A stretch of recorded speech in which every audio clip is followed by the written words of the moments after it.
안녕하십니까. 글로벌 밀리터리 뉴스입니다.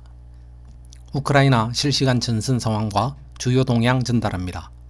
오늘 내용은 실시간 교전 상황과 러시아 국방부의 일일 전황 브리핑을 확인한 다음 이를 종합하고 주요 사항으로 러시아 푸틴 대통령이 헤르손 및 루간스크 전선을 방문하였다는 내용과 푸틴이 군지휘부에 바그너 그룹에 대한 방해 중단을 지시했다는 내용, 그리고 우크라이나군이 대공세 방향에 대한 혼선을 주기 위해 기만전을 시행하고 있다는 내용 전달하겠습니다.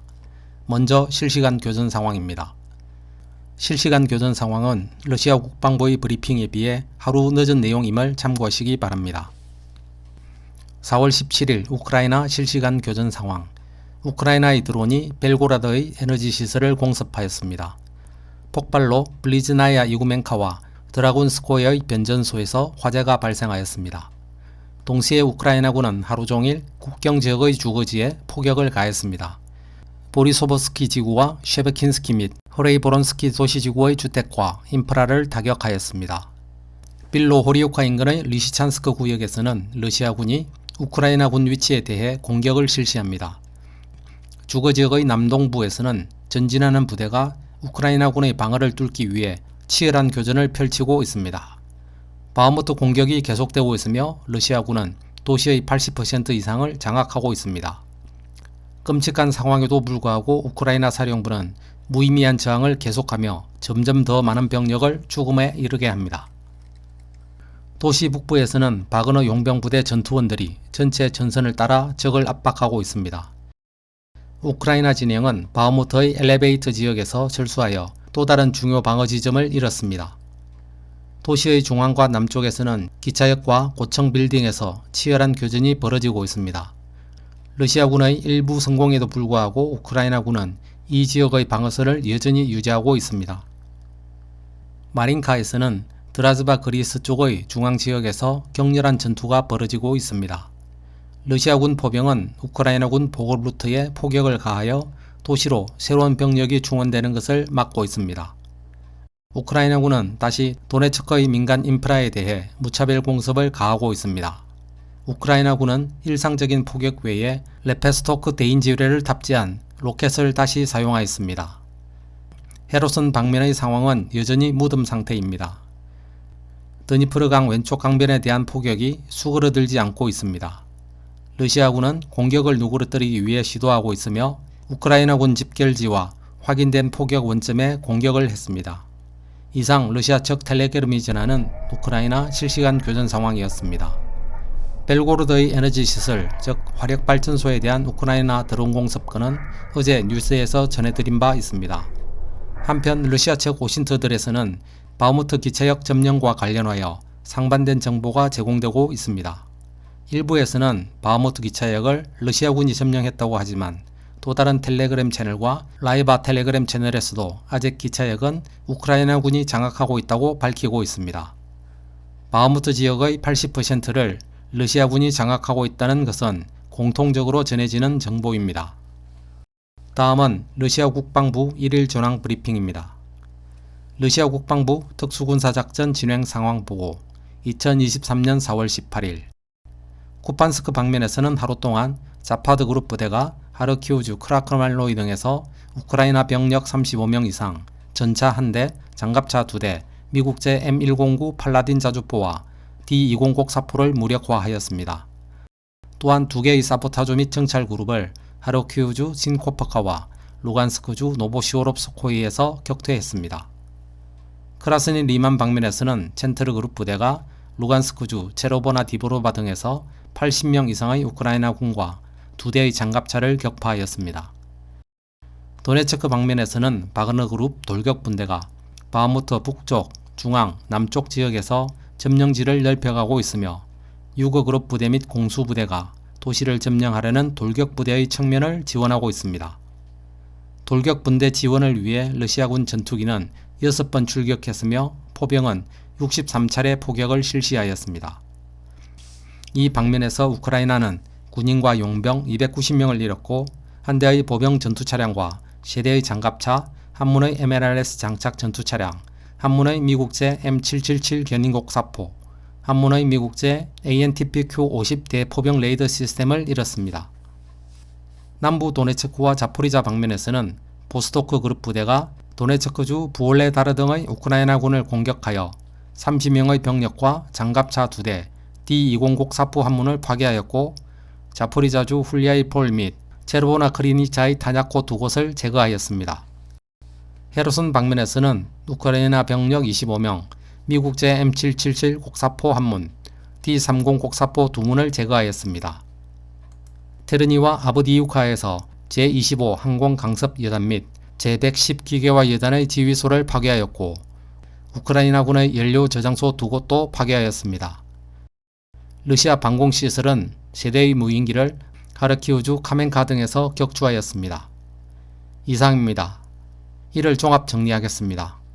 이날 하루 우크라이나군의 병력 손실은 460명입니다. 쿠판스크 방면에서 35명, 크라스니 리만 방면 80명, 도네츠크 방면 290명, 남부 도네츠크 및 자포리자 방면 30명, 헤르손 방면 25명입니다. 장비 손실은 무인기가 6대, 전차 및 장갑차 12대, MLRS 장착 전투차량 1대, 야포 및 박격포 8문, 특수군사차량 30대입니다. 항공기와 헬리콥터, 방공 미사일 시스템의 손실은 없습니다. 바흐무트에서는 바그너 용병 부대가 주공을 맡아 계속 치열한 전투를 벌이고 있으며 러시아 정규군과 공수부대가 지원하는 형국입니다. 또한 오늘도 훌리아이폴 등의 우크라이나군 탄약고를 파괴하고 군지휘소를 타격하는 등 지휘 및 군수시설에 대한 공습을 계속하고 있습니다. 참고로 훌리아이폴은 우크라이나군 춘계 대공세 집결지로 추정되는 자포리자주 오리키우 동쪽의 인근 도시입니다. 이상 러시아 국방부의 공식 1일 전황 브리핑 알아보았습니다. 다음은 주요 동향입니다. 먼저 푸틴 대통령의 전선 방문 내용입니다. 어제 4월 18일 러시아의 푸틴 대통령이 우크라이나 헤르손과 루간스크 전선 지역을 방문했다고 크렘린궁이 발표했습니다. 푸틴은 헤르손 지역을 찾아 공수군 사령관 미하일 테플린스키 상장의 보고를 받았고 루안스크에서는 지상군 사령관 알렉산드르 라핀 상장의 보고를 받았다고 합니다. 우리나라 몇몇 언론에서도 이를 속보로 전했는데 러시아 텔레그램 라이바 채널도 이 내용을 전하면서 러시아 군부 내부의 알력 문제를 덧붙였습니다. 라이바 채널이 텔레그램에 게시한 원문 내용은 다음과 같습니다. 푸틴은 적어도 공개적으로는 쇼이구 국방장관이나 게라시모프 참모총장도 방문하지 않은 헤르손 지역을 공개적으로 방문했다. 크렘린의 보도자료에서는 공수부대 테플린스키 상장과 지상군 라핀 참모장을 별도로 강조하고 있다. 두 사람 모두 특수군사작전 진행 과정과 결정에 대한 의견 불일치로 인해 사임에 해당하는 휴가 중 상태에 간 바 있다. 쇼이구와 게라시모프의 희망과는 반대로 두 사람 모두 복귀하였다. 라핀 상장은 루간스크 지역에서 국가방위군 보스토크 부대를 지휘한다. 이는 라핀이 MVO 영역으로 복귀했음을 확인하는 것이며 또한 다른 임무를 맡아 다른 그룹으로 이동했다는 것을 의미한다. 라핀이 전선 강화를 위해 그곳으로 보내졌는지 아니면 모스크바 지역 지도부와의 충돌을 피하기 위해 보내졌는지는 명확하지 않다. 러시아군 최고 통수권자의 방문은 우크라이나의 대반격을 앞두고 대규모 전투가 시작하기 전에 병력을 격려하기 위한 조치이다. 이상이 텔레그램 게시 내용이었습니다. 러시아 군부 내부에도 파벌이 있으며 특수군사작전을 시행하는 데 있어서 내부 논란이 있었음을 알 수 있는 내용입니다. 다음은 푸틴이 군지휘부에 바그너 그룹에 대한 방해 중단을 지시했다는 내용에 대해 알아보겠습니다. 먼저 간략히 배경 설명을 드리겠습니다. 원래 시리아 등에 용병을 파견하여 이권을 챙기던 바그너 그룹은 우크라이나 전쟁에서 솔레다르를 점령하면서 러시아 전역에 큰 인기와 지지를 얻게 됩니다. 이후 바그너 용병 그룹의 대표인 예브게니 프리고진은 정치적 야심을 표출하는 발언을 수차례 합니다. 또한 프리고진은 러시아 군부에 바그너 그룹에 대한 지원이 부족하다면서 비난 발언을 이어가는데 이에 군부는 용병 충원과 단약 보급을 제한하며 반목하는 모습을 보여왔습니다. 바그너 그룹에 대한 러시아 군부의 지원 제한은 푸틴의 동의하에 진행된 것으로 서방 측은 판단하고 있습니다. 한동안 이런 상황 하에 바그너 그룹이 큰 피해를 입었다는 내용이 서방 측에서 제기되는 가운데 2-3주 전부터 상황이 변했습니다. 푸틴과 바그너 그룹 간의 화해설이 등장했습니다. 일각에서 프리고진이 크렘린을 방문했다고 하는 등의 정보가 흘러나왔습니다. 또한 그간 러시아 국방부의 공식 1일 전황 브리핑에서는 바그너 용병들의 활동이 전혀 언급되지 않았는데 4월 11일 이후부터는 계속 바그너 그룹의 활동이 포함되어 브리핑이 되는 점이 이를 뒷받침하고 있습니다. 4월 18일자 미국 전쟁연구소 ISW도 푸틴과 바그너와의 관계 호전에 대해 포스팅하였습니다. 포스팅 내용 읽어드리겠습니다. 바그너 그룹 대표 예브게니 프리고진은 푸틴 대통령에게 약간의 호의를 되찾고 있는 것으로 보인다. 이는 러시아 정규군이 돈바스에서의 동계 공세 기간 동안 푸틴이 설정한 임무를 수행하지 못했기 때문인 것으로 보인다. 현재 시점에서 프리고진에 대한 푸틴의 신뢰와 호의의 정도는 불분명하지만 푸틴이 바그너 그룹의 병력 충원과彈薬 제공을 거부함으로써 바그너 그룹의 복수를 하려는 러시아 국방부의 시도를 중지시킨 것으로 보인다. 푸틴이 바그너 그룹과의 관계를 다소 개선하는 것은 또한 병력 동원 확대를 주저하는 징후일 수 있으며 비밀스러운 병력 동원으로 돌아가는 신호일 수 있다. 이상입니다. 핵심을 정리하면 푸틴은 러시아 군부가 동계 기간 동안 돈바스 전역을 완전 점령하라는 자신의 명령을 제대로 완수하지 못함에 따라 불만이 생겼고 정상적인 징집 동원령에 대한 부담으로 다소 비밀스럽게 병력을 충원하는 바그너 그룹의 병력 충원 방식을 이용하고자 러시아 군부에 바그너 그룹에 대한 방해 중단을 지시한 것으로 보인다는 것입니다. 일면 타당한 분석으로 보이는데 여러분은 어떻게 보시는가요? 마지막으로 춘계 대공세의 공세 방향에 대한 혼선을 유도하기 위하여 우크라이나가 시행하고 있는 기만전 내용에 대해 알아보겠습니다. 어제 뉴스에서 춘계 대공세와 관련하여 우크라이나군이 드니프르강 도하를 준비하고 있다는 내용에 대해 전달한 바 있습니다. 또한 그간의 뉴스에서는 우크라이나가 자포리자주의 오레키우, 즉 전선의 중남부 쪽에 병력 및 장비를 집결하고 있다는 내용을 전했습니다. 그런데 오늘은 우크라이나가 전선의 북쪽인 하르키우 지역에 병력을 집결시키고 러시아 벨고라드 및 쿠르스크 지역에 지속적인 포격 및 드론 공습을 가하고 있다면서 이것이 춘계 대공세와 관련되어 있다고 러시아 텔레그램은 분석하였습니다. 러시아 측 텔레그램의 내용을 간단히 요약하면 벨고라드 및 쿠르스크 지역에 우크라이나의 포격 횟수가 증가하고 있으며 무인 드론의 정기적 공습을 받고 있다.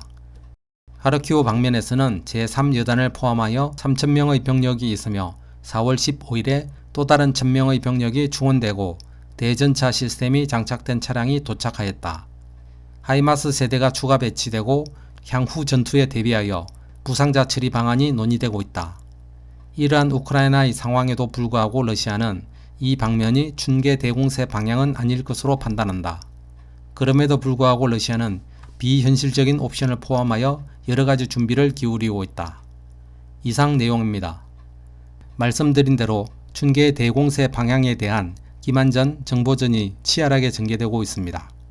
작년 9월에서 11월 우크라이나가 하르키우와 헤르손을 탄환하기 전 우크라이나는 우크라이나의 공세 방향 및 공격의 우선순위를 러시아군이 잘못 판단하도록 대규모 기만전 및 정보전을 실시한 바 있습니다.